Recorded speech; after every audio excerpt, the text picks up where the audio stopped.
তাই সুস্থ হলাম। সত্যি আমার এই পরিবার সুন্দর পরিবারের জন্য আরও তাড়াতাড়ি ভালো হয়ে উঠলাম। কালকে মঙ্গলবার ছিল, কালকে সেলাই কাটাবার কথা ছিল, কিন্তু যেহেতু গরম খুব কষ্ট হচ্ছিল, তাই আমি, আমার হাজব্যান্ড, আমার শাশুড়ি মা গেলাম, সেলাইটা কাটিয়ে নিলাম। ভালো আছি এখন আমি।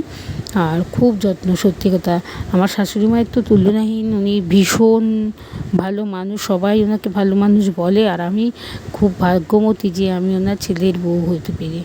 সত্যিই খুব ভালো মানুষ। আমার ছোটোবেলা মা মারা গেছে, কিন্তু আমার সেই মায়ের পরিপূর্ণটা উনি আমায় সেই স্নেহ ভালোবাসা দেন। বাড়িতে আসার পরে কী সুন্দর তেল দিয়ে চুল বেঁধে দিল, যাতে চুলটা না কাটা জায়গাটায় পড়ে। তাই আমার যা সন্ধেবেলা চা করে দিত, জায়ের ছেলে আমার কাছে বসতো, খেলতো।